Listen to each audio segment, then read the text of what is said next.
First off, I want to give all praises and glory to the Most High Yahweh, in the name of His only begotten Son, Yahweh Shai. Double honors unto the elders and apostles of GMS who taught me this truth. Salutations to all the brothers out there that's teaching this word in truth and sincerity. And peace, blessings, and healings onto the elect. And today, I'm going to do things a little bit differently because I got a video and it's 8 minutes long. Yeah. And this is on Remnant Saved 144's channel. This is Elder Yashawamba's page. Yeah, and this video goes into the mark of the beast, the RFID chip. Yahweh Shemashah clearly laid it out that the RFID chip is the mark of the beast. Yeah, and if you're not teaching that, then you're a false prophet. Now, I want to play this 8-minute video, and you can see for yourself. The city of Lund in southern Sweden dates back to medieval times. Over the centuries, it's witnessed plenty of change, but now there's a whole new sort of evolution going on. I'm here to meet some of the thousands of people in the country who are adapting their own bodies, who are inserting microchips under their skin. It means they may never have to carry a house key, train ticket, or bank card ever again.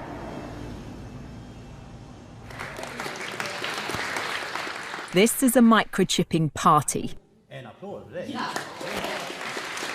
Hannah's getting an electronic chip implanted into her hand. She believes one day we'll all be chipped like her. So congratulations, Hannah. Thank you. You've been chipped? Yes, I have. How does it feel? It feels good. I'm excited to see what I'll be able to do now. Can I touch it? Yeah, you can feel it there. I feel like this is the future. It's the next big thing that's going to happen. Happy cyborg birthday. Happy cyborg birthday to you. Thank you. Congratulations. But is this sci-fi fantasy or practicality? I want to know why anyone would want to do this. For this teenager, microchips, it seems, are in her DNA. Felicia is my daughter and I'm the father. So you're a microchip family? We will become one now today. Magnus and his daughter Felicia have come here together tonight because they believe this is the future. You're going to have an upgraded dad. Yeah. As they say, it was good being a human, but being a cyborg is better. Didn't feel a thing. It's a quick, simple procedure with potentially huge significance. So you're officially part machine. How does it feel? This is awesome. How cool is that? Good job. Do you think in a few years' time, in a decade perhaps, we'll all have things like this? Yes, of course. I really do think. For around £130, anyone can get a tiny microchip like this inserted just beneath the skin in their hands. I can't help feeling a bit squeamish about it, but maybe I'm just behind the times.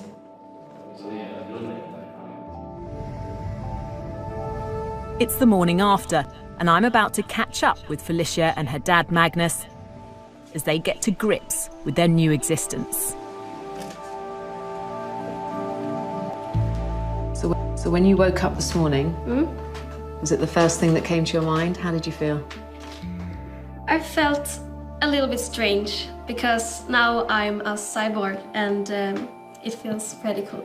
The chips in their hands use near-field communication, the same technology that allows you to pay with a contactless credit card. They can be read by a device like a smartphone. So here I've stored my business card on my phone with my details, phone number, email address, other stuff, blood group even. So what's the benefit of that? When I get customers or suppliers at work, they ask for my business card and I say, scan me. Aren't there risks involved in that as well? Couldn't somebody pass you by and take all that information? Yes. Yes, it is in theory possible, but you have to be really, really close. But the main thing I think is that I choose myself what I want to store on this chip.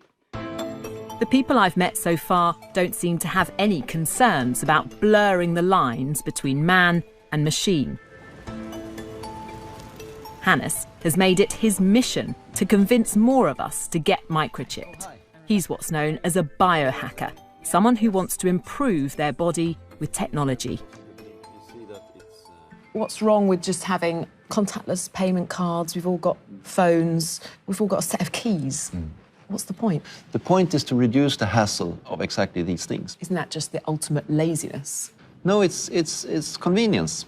And convenience is a pretty powerful force. I mean, in the morning, every morning, when you stand there going out your front door, you check your purse or your pockets. Okay, do I have my wallet, my charger, my keys, my phone, all my stuff? What if you could reduce that by half? It would declutter your life. Hannes has helped develop several microchips. He wants us all to hack our biology. Microchipping is, he says, just the start. I want us humans to open up and improve our sensory universe, our cognitive functions, and improve all different dimensions of being human. And there is so much we can do. You want to make us bionic? Indeed. I want to merge humans with technology, and I think it will be awesome. I want to understand why it's people in Sweden who are enthusiastically embracing this idea, when many others might be sceptical. This is a nation of early adopters. Sweden's set to become the world's first cashless society, and the economy here is driven by digital innovation. This national rail company has taken microchipping on board, with 2,500 passengers signing up to use their chip instead of a paper ticket. I've come to the capital, Stockholm, the epicentre of this tech revolution. At this shared office, hundreds of the workers have been microchipped, so no need for a security pass to get in. Per has had his chip for 3 years. So I take my chip and open the door. It means he can buy a drink without cash or a card. But for him, it's about much more than practicality. Do you enjoy being one of the first, being a pioneer of this technology? Absolutely. A whole bunch of questions come up. Like, is this ethical? Do we want to have that? Or will we be sort of a nation of cyborgs in the future, and what will happen? So a lot of sort of really interesting discussions come out from, talking about the chip. It triggers an ethical debate. Yes. For critics, the biggest future concern is over data protection. As the amount and type of information we store on microchips becomes more advanced, so do the security risks. Ibberton, a British scientist working in Sweden, wants to know who will have access to the data stored inside and what they could do with it. So I have the information in my chip now. That's basically just me. If I don't use it for anything, then no one can really get any data on me. But then if I start to use it at work, then work knows when I've interacted with something at work. If I then go to the canteen people know exactly what I've interacted with there. So the wider spread it becomes, and the more that we can interact with different things, then our data is being kind of shared and incorporated in lots of different places. The nightmare situation in that case would then be that someone else has access to my health data, and that one day I get a letter through the door that's like an increase in my health insurance premium before I know that there's any problem with my own health. So I think we have to be cautious now in the very early stages to make sure that we're actually controlling how the information is being shared. For now, it seems to me, what the chips can actually do is fairly limited. But the people I've spoken to are convinced that this technology will, one day, change the way we live. That in the future, we will all be chipped. And they are leading the way. So there you have it, 8-minute video, on the mark of the beast. You know what I'm saying? This is Revelation 13 and 16.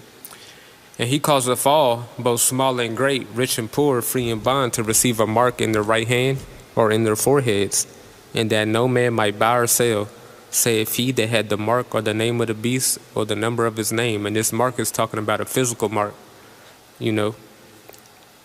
charagma, incision. They got to cut you to get it, to put the chip in you. You know what I'm saying? And it says he caused a fall. So this is going to be made mandatory. You know what I'm saying? You're not going to be able to buy nothing, sell nothing, go to the grocery store, get this, get that, you know, because this is ultimately the end goals of these Edomites. They want to chip you. But I want to get some scriptures. This is Isaiah 32:5. It says, "The vile person shall be no more called liberal, nor the curl said to be bountiful.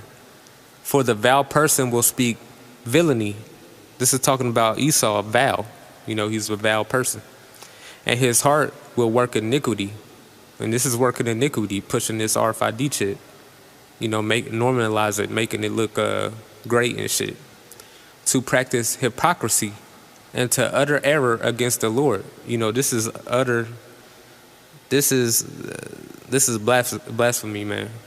"To make empty the soul of the hungry, and he will cause the drink of the thirsty to fail. The instruments of the curl are evil. He deviseth wicked devices." This is a wicked device, you know, because I read to you in Revelation 13 that this is the end goal of these Edomites. They want to chip you. "To destroy the poor with lying words." And you saw this video, it's a bunch of lying words. Just bitch trying to make it all fucking...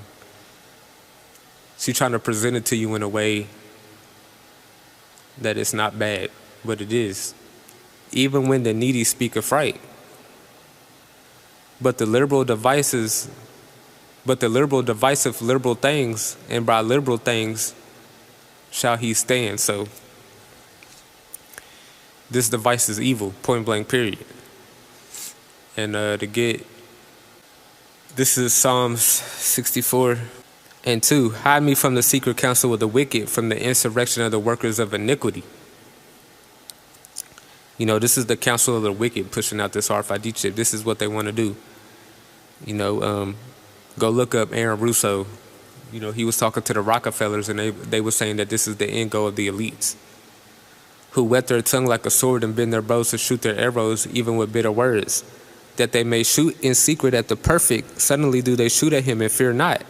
They encourage themselves in an evil manner. This is evil. They encourage themselves. You know what I'm saying? They communing of laying snares privily. This RFID chip is a snare, because if you take it, you can't repent. They say, who shall see them?